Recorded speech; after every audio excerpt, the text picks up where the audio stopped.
因為我一直咧以為我你令到世間好多痛苦嘅人睇到光明咯。咁佢話覺得係好欣慰，因為佢喺佢靈界覺得好温暖，佢好。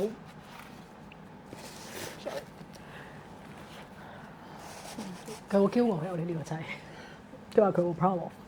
我都唔知講咩，因為嗰陣時佢話我覺得我好似爸爸生前，我令到佢好失望。我好似做咩嘢都唔成咁樣，因為嗰陣時我個人好心散，都唔知諗乜嘢。佢話其實時機未到啫，當時可能好多嘢係尚未發生，但係咧佢話人咧其實係好多嘢一步。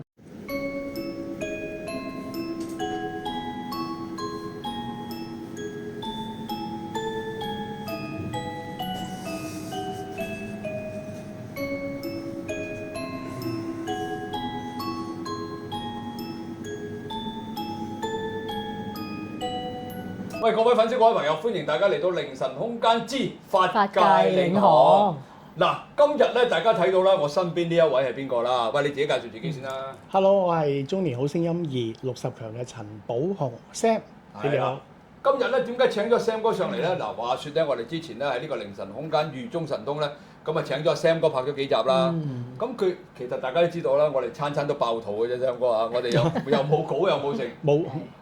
冇對嘅，冇對稿嘅。咁啊，Sam 哥咧就喺嗰個視頻裏邊咧就唱一首歌，仲有咧喺個言談之間咧，Sam 哥曾經咧就提到過佢父親嘅，咁當然係已經過咗世啦。係。咁我當時咧就應承咗阿 Sam 哥咧，我話不如咁啦，Sam 哥我就請你去阿 Katie 老師嗰度，由阿 Katie 老師咧就現場咧幫你嗰位父親咧通一通靈，咁啊。等一陣間咧，當阿 Katie 老師去請，即係佢去見嘅嗱，佢唔係上身㗎，佢飛去嗰度時空裏邊去見到，咁佢就會講俾你聽嘅情形點啦。明白。咁如果你去到嘅時候，你想即時問阿 Katie 老師咧，咁 Katie 老師就會同你阿父親咧就去溝通，然之後再話翻俾你聽嘅。成件事好簡單嘅。咁好啦，咁喺未開始之前咧，咁你咧好似。Katie 佢阿 Sam 哥咧，我次次都逼阿 Sam 哥唱首歌嘅。咁我又要預備啦。嗱，因為點解咧？喺較早之時咧，阿 Sam 哥喺凌晨空間豫中神東嗰度咧，就唱咗幾首歌嘅。哇！啲留言咧，我都有聽喎，好有感情啊，唱得。多謝。嗱，呢啲係阿 Sam 哥自己作出嚟嘅詞，即係自己係自己創作嘅。自己創作㗎，好犀利㗎！佢啲歌咧係好，我就覺得好有 feel 嘅。所以我餐咧，我一捉質阿 Sam 哥咧，我就點都要阿 Sam 哥唱翻首歌。而事實上咧，你睇下啲粉絲留言你就知㗎啦，好正嘅，係嘛？嗱，咪好啦，咁啊 Sam 哥你準備好未先？OK 嘅，俾你父親嘅喎，冇錯啊。你唔好喊喎，唔該你啊，你忍住喎，我忍住先啦，忍住。因為今次可能唱多少少啦，可能唱一大段咁樣啦。緊要，你唱得好好聽嘅。咁我今次特別咧，因為我見啲留言咧都好中意我一首創作叫做《眼睛反映眼睛》啊。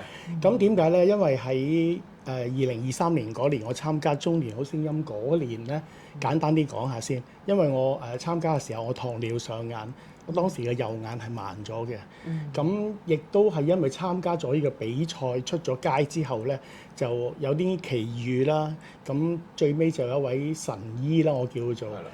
阿林醫生啦，林順潮醫生啦，眼科好出名嘅，咁佢幫我最尾係做咗一個大手術，亦都喺呢個得到一個大嘅恩惠，令到我重見光明啦。當時我連左眼都有事㗎，而家我簡直係奇蹟地，你睇下，起碼你哋見我都唔覺啦。如果我唔講出嚟，真係唔覺，完全唔覺。我嗰陣時係睇唔到，我太太係扶我上台落台。但係你比賽點比賽？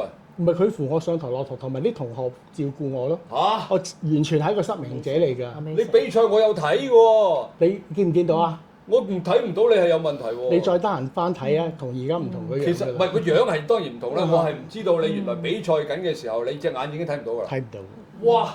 係蒙晒。咩毅力嚟㗎？你嗰啲？因為我其實諗過退賽嘅，咁當時佢話俾我聽入咗圍，咁我同我女講話，我有朝咧多咗條線啊，嗰隻眼左眼啊，我就話即係嗰條線會越撐越大喎，撐到咁上下就會連左眼都會盲埋。咁我點玩咧？咁我想退賽，咁我女話：唉，爸爸你唔好咁樣啦，咁難先入到位，做咩要退賽咧？唔係咁易啊！咁我話阿女啊，我覺得自己好醜樣啊，我咁樣點見人咧？我好自卑嘅個人。咁我女話教翻我轉頭，佢話：爸爸呢個係叫做中年好聲音，又唔係中年好靚仔。你使乜理人咁多咧？係啱。咁佢講一言驚醒夢中人啦，我咪參加。點知一參加出咗街有好好嘅反應，就於是遇到呢個林醫生啦。咁喺國內佢嘅醫院嗰度做呢個大手術。哇！連當時我啲同學咧，即係我叫做同學仔嘅，我哋啲入圍者。中年好聲音。係啊，成班即係為我幾開心，仲有啲陪我一齊上去內地做呢個手術。俾大家個讚先，好人好事，好人好事。包括當時陪阿 Sam 哥嘅嗰啲同學仔，大家俾個讚先。喂，好啦，你今次係唱翻邊首歌？我要就係因為咁樣咧，我就開始寫翻歌。我睇翻完之後，我寫俾啲同學咧，當時有108位嘅。我最尾到而家為止咧，我話送俾佢哋每人一首咧。我而家咧寫咗95首俾佢哋，哇！係每人一首。喂，咁唔係啦，我凌晨空間，不如你幫我寫首啦。你講就得㗎啦。我都贊成幫我寫首就得。你講就得㗎啦。開心。喂，咁啊冇事不宜遲啦。好啦，我哋開始啦喎。咁其中一首都係寫翻俾我自己嘅，係講呢首歌咧叫做《眼睛反映眼睛》。好有意思嘅，係講我哋人與人之間咧溝通嘅時候，如果認真咁看待咧，你會發覺對方嘅眼睛嘅瞳孔入邊咧，會反映翻我哋嘅樣貌出嚟嘅。咁如果點解會留意到咧？就係因為你哋講嘢真誠同埋好專心咁聽人哋講嘢，望住人哋。咁先至會發覺㗎嘛，咁所以我覺得個概念攞咗嚟寫咗呢首歌叫做《眼睛反映眼睛》。係啦，快啲唱啦，我好心急啊！好啦，唔講咁多啦，我今次可能唱多少少啦。我唱好中意唱。OK。嗱，我哋靜啲啊，靜少少。OK 嘅音樂可能會好細聲，試下啦。唔細聲咁就真係 OK。OK。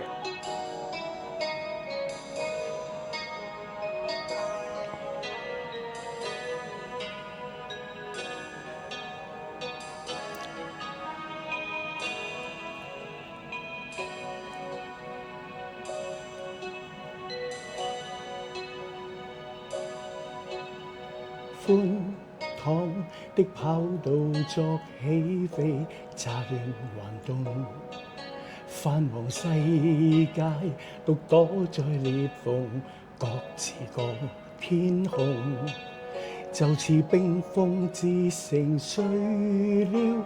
今天你入我夢，初次碰見，灑與悲在閃碰。蛻變這天氣，當天的我太過自卑，完全由你導向天涯遠飛，暖意散出光亮，錯着雲層上客機，快樂腳步節奏漸提起。Yeah，來見證，我可以破冰，續以後劇情。約定能用各種表情，眼睛反映眼睛，能戰勝最黑暗處境，用笑代替肢體，不需作聲，誠心許願望流星，用我感情和應。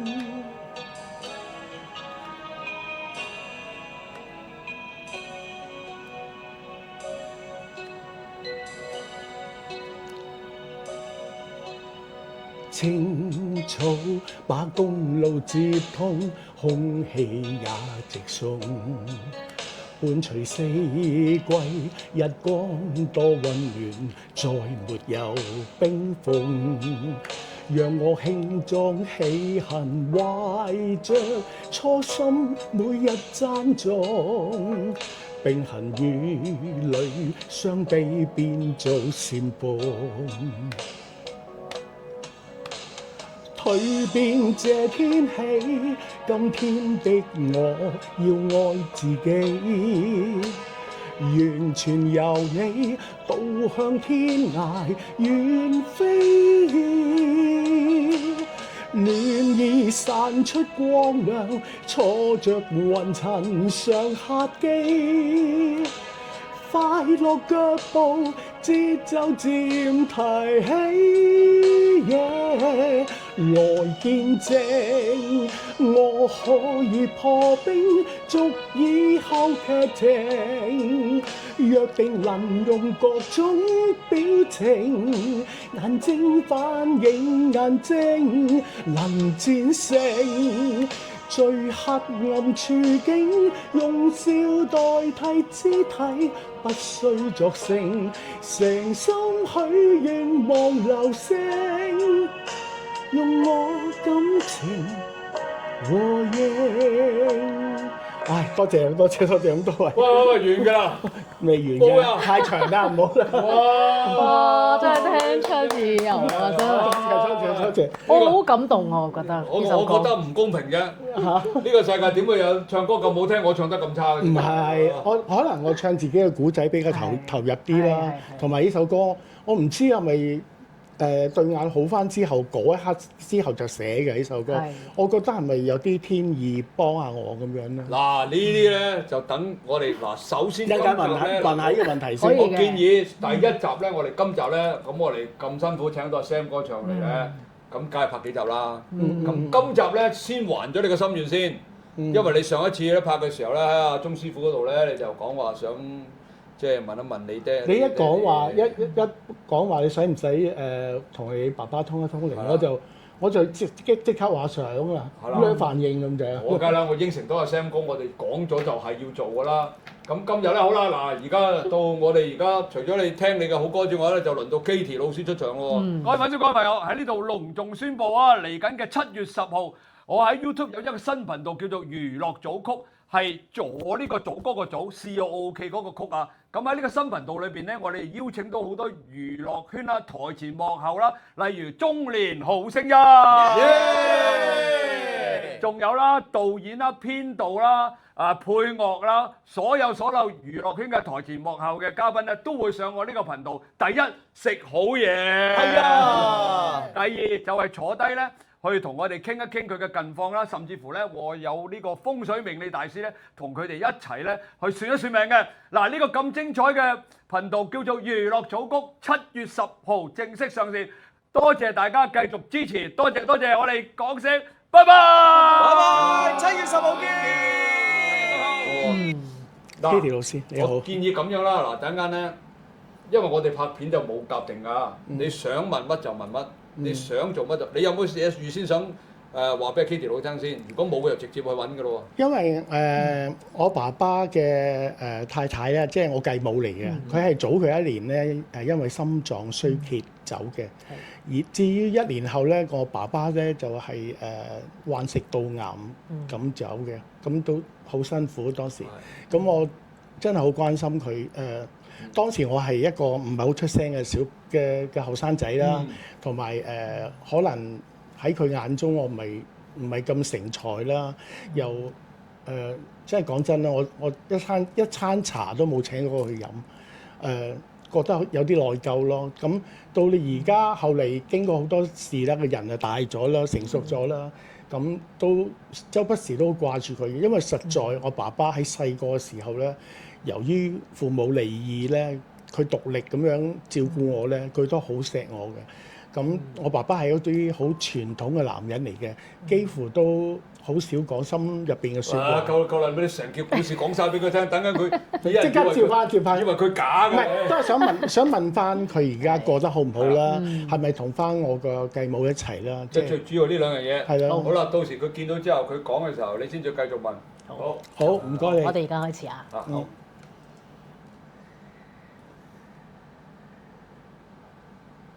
好，可以得到你嘅允許或者同意咧，我而家請宇宙神明同埋高音上師咧，為我去連結你嘅爸爸啦，同埋你嘅繼母啦，睇下佢哋而家身在何方，可以嘛？可以。好。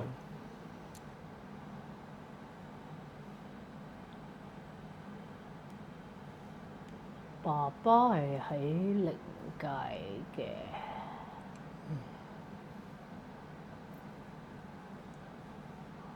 咁我而家睇到佢咧係一間屋入邊一個空間，係坐喺度。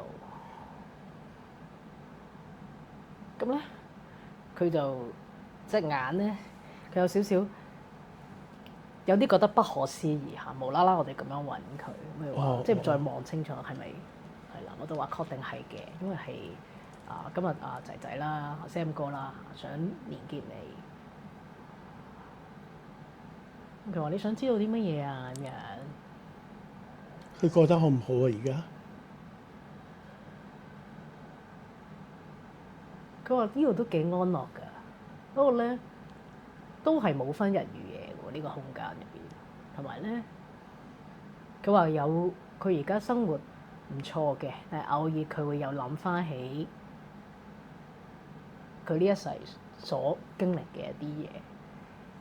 咁佢咧，即係頭先你講到佢父兼母職咧，佢一路咧都係覺得係對你有虧欠嘅，即係縱使佢係已經係父兼母職，但係咧佢覺得點樣都好啦，係冇辦法去取代一個媽媽嘅情況，咁所以佢係一路都覺得係對你有虧欠嘅。咁你哋雙方都有呢個情況，咁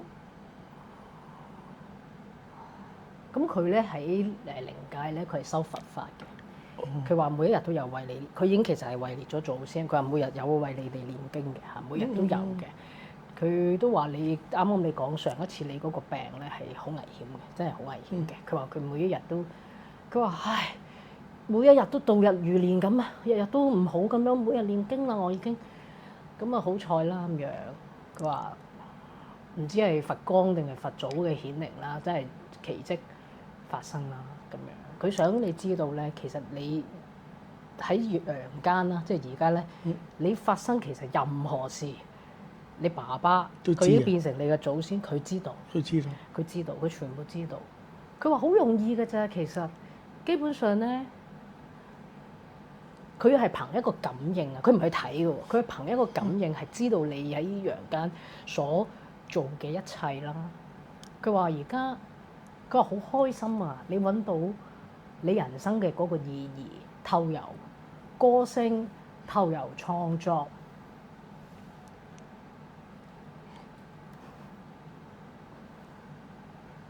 因為我一直咧以為你令到世間好多痛苦嘅人睇到光明咯。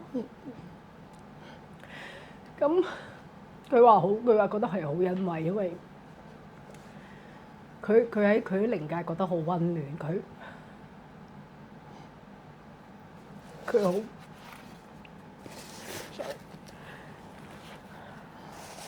好驕傲有你呢個仔，佢話佢好 proud。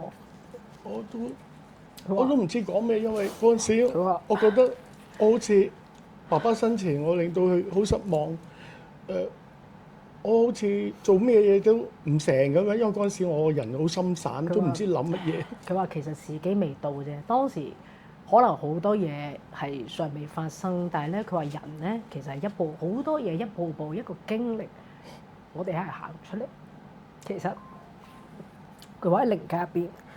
佢睇到自己好多喺人間冇發生嘅嘢，好多好遺憾。但係佢話其實呢啲都唔重要，因為呢啲只不過係一個經歷，係去讓我哋嘅人生有更加多嘅歷練。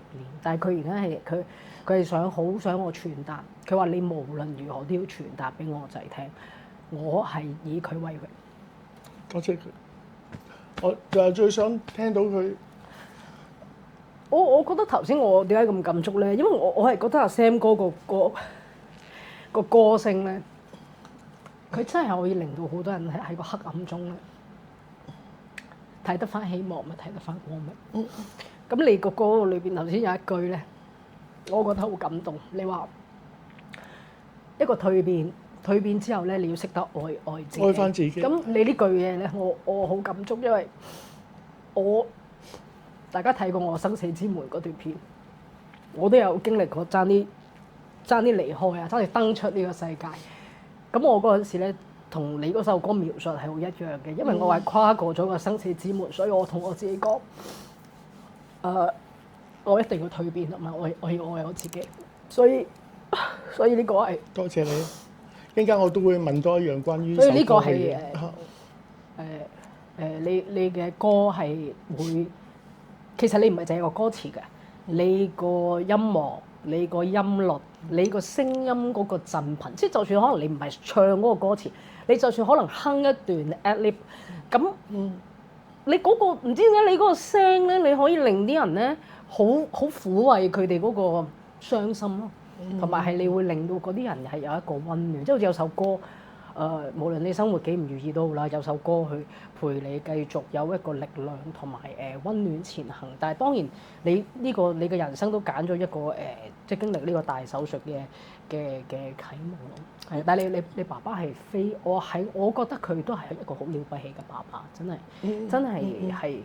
佢對你嘅愛係超脫咗我哋嘅人間同埋佢生前係好嚴格嘅，咁但係估唔到佢會同我講啲咁，即係我都估唔到。因為佢頭先開頭咧，我連結嘅時候，佢有少少不可置信嘅。佢係話：咦，你哋真係陽間嘅？我話係啊，係阿 Sam 哥。我作為一個好似翻譯員使者，去同你去問大家去通靈，去問一啲信息嘅。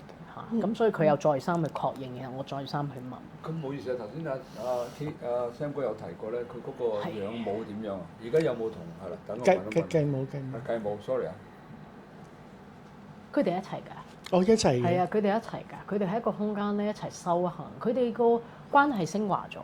喺陽間咧就夫妻關係啦，而家咧更加係似一個好似 partner，即係佢哋係一齊修行嘅，咁亦都係咧修行佛法。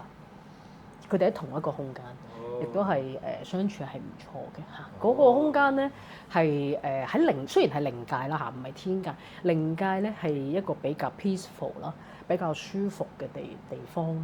係啊，所以佢哋係幾安樂同埋自在，同埋佢係話佢好努力。其實佢而家佢哋為連你哋嘅祖先咧，佢話其實做祖先都要做好多嘢㗎，所以我哋自己咧都會去做好多嘅修行咁樣咯嚇。即係庇佑我哋後人啦，你有咩問題嘅？仲想問啊 Kitty 老師？真係好犀利，實在頭先真係。想睇下佢哋有即係會唔會有咩特別嘅需要啦？想有咩期望啦？佢話其實佢唔係話要你燒咩金銀衣紙乜嘢嘅，佢嘅要求就係只要你喺呢度活得開心、快樂、自在，就係對佢係最好嘅禮物。係啊，所以我覺得佢好偉大。佢唔係話開口話我唔夠衣紙，你燒啦，問咩？佢冇㗎。其實佢係好，我唔知啊。我頭先同佢溝通，我覺得佢個心係好柔軟，同埋佢係可能同喺人間佢嘅性格，人間有啲唔同啦。但係其實有時咧人好得意㗎喎。我哋去咗另一個地方，展開另一個嘅旅程咧，我哋會有變化㗎喎。即係一個人嘅性格，但係其實我哋深化啲咧，我成日都講一樣嘢就係，我哋每個人都有個靈魂嘅特質嘅，無論我哋投胎幾多次，呢個特質係唔會變。例如你個特質係善良咁，你可能歷經幾千世，你都係一個善良嘅人，呢個係唔會改變嘅。無論你喺邊個朝代，你飾演咩角色，男好女好咩職業，你嘅善良特質係冇變。但係你爸爸我睇到佢個心係好柔軟，亦都係好愛你哋。所以有時咧，我做一啲先人嘅問事咧，其實好多次㗎啦。我做呢啲先人通靈咧，其實發現咧，愛咧係絕對超越晒所有嘅六道、所有嘅法界。愛嘅能量係好 powerful，係即係就算係我哋嘅父母親離開啦，你都會好感受到佢哋嘅嗰個愛意。調翻轉咧，你為人父母嘅話，你離開咗呢個世上，其實你對仔女嘅愛都一樣。呢個愛係生生不息，係不斷有循環。呢個我好深嘅體驗。因為咧，我以前教課教身心靈課程咧，我哋係有喺堂上面學通靈祖先。咁我好多學生咧，一通靈到咧，因為我啲學生比較後生嚇，通靈到佢哋死咗嘅婆婆啊、爺爺啊、公公啊，個個都一通都喊到，即係同我頭先個反應一樣嘅，因為佢哋自己係冇得假嘅，嗰個就係我婆婆，就係我嫲嫲嗰一下嗰個連結啊！咁我想問咧，頭先啦，突然間你要喊得咁緊要係咩事啊？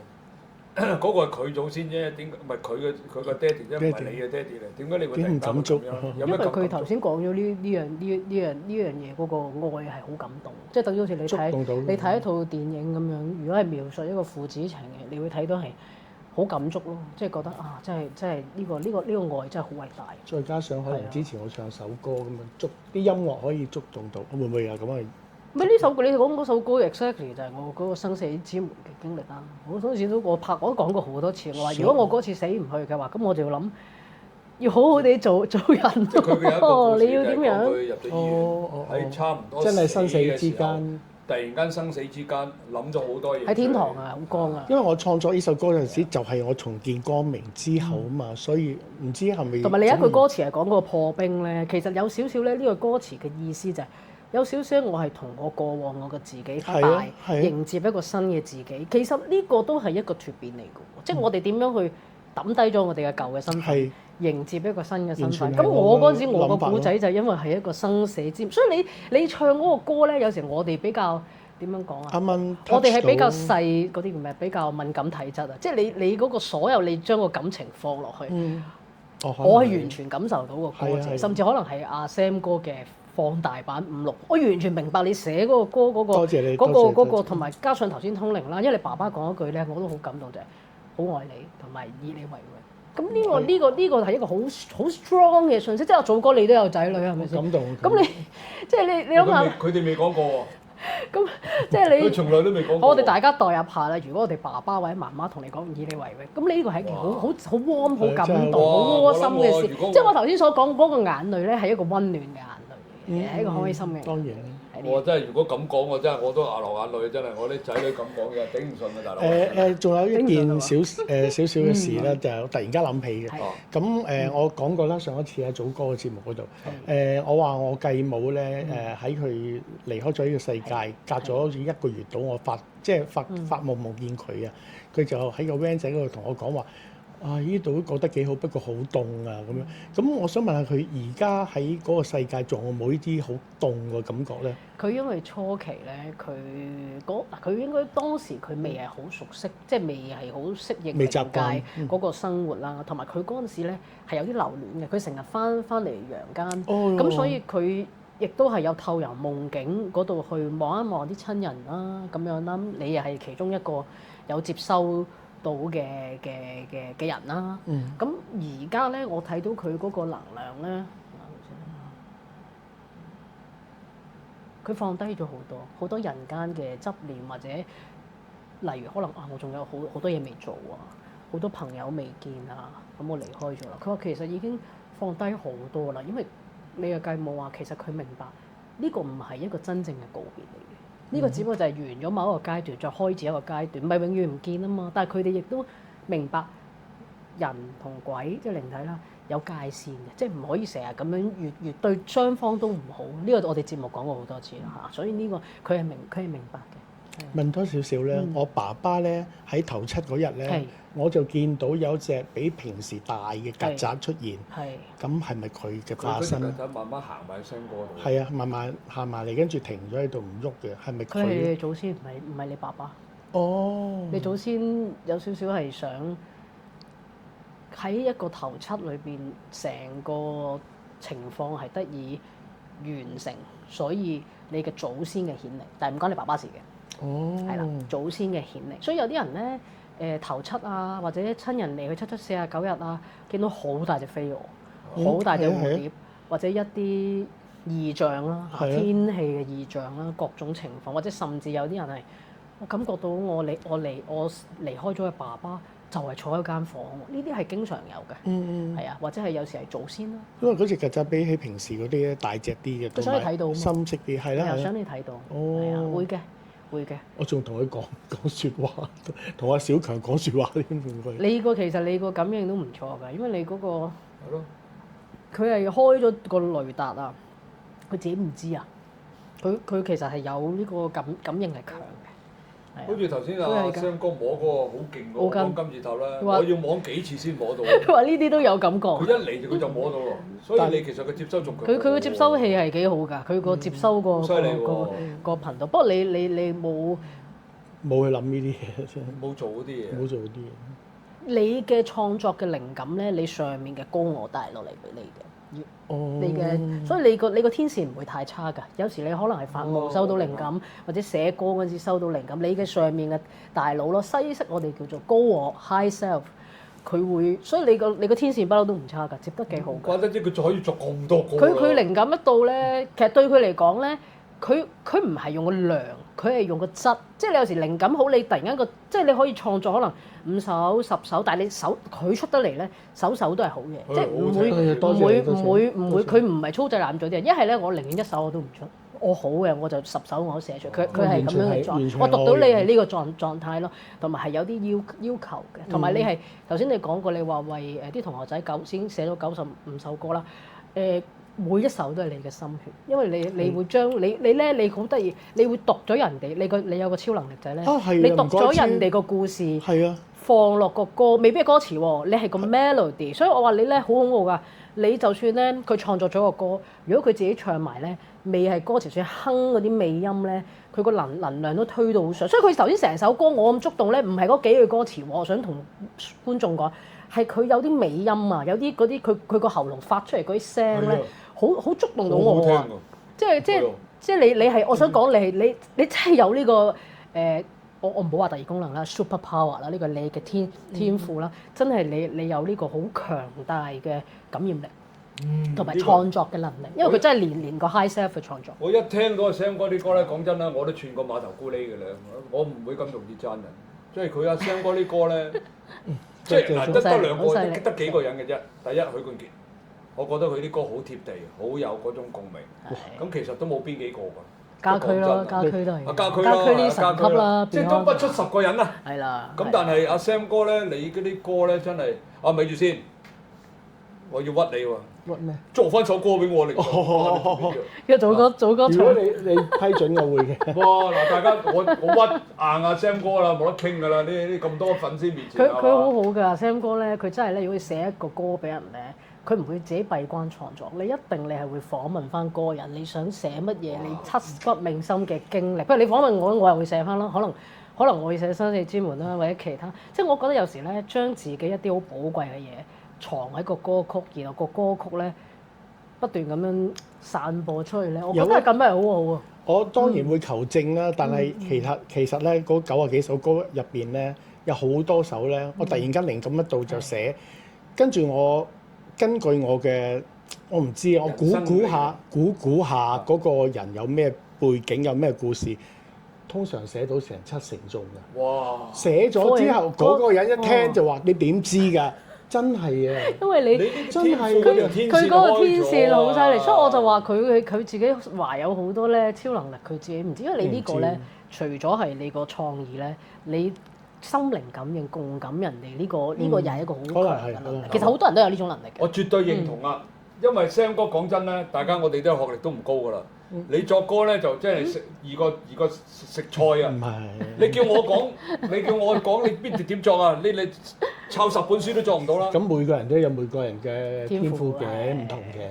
你啲天賦要精彩，要先得㗎，咁容易作歌咩？唔係最重要，我哋成日都講，其實我哋每個人咧都係有個天賦。第一你自己知唔知？第二呢個天賦你有冇用出嚟？即係呢個係需要好多信心啦、勇氣啦、毅力啦、堅持下。所以呢個我覺得係有時都好多人揾我問事咧，好得意嘅喎，未必係有時問啲棘手嘢。有時有啲人真係會問自己嘅天賦，或者我嘅夢想，或者呢個有掛鈎到佢嘅工作。我都想問。有嘅，呢個好多人會問嘅，我嘅人生藍圖啊。咁呢個我又覺得都係好有意義咯。不過你點知阿 Sam 哥等緊嗰集就會問呢啲嘢㗎？其實我想講，我哋好似咧個時間線推前咗咁。我哋第2集白嘅嘢咧，預告緊，講咗第預告啊！嗱，你先好啦，到最後啦，嗱 Sam 哥就問咗啦，你滿唔滿意先？哇，滿意啊！尤其是我爸爸話以我為傲咧。其實我根本就係想由佢嘅口中聽到呢句説話。你知唔知你頭先一講嘅時候咧，你成身我感覺到你成身震晒。我呢度即係我同你坐咁近嘅距離啊，我感覺到你成身震晒。同埋你個心咧，因為你觸動啦，所以你個心，我哋呢個心有個脈輪咧，你個心嘅能量係擴咗出嚟嘅。所以頭先係好嗰下係即係好我都共鳴到你，好感動我都共鳴得，因為好似我好咁睇咗出超感動嘅戲。咁喂，我成日講人係有情緒係正常噶嘛，咁會咁樣咯，所以就有呢個。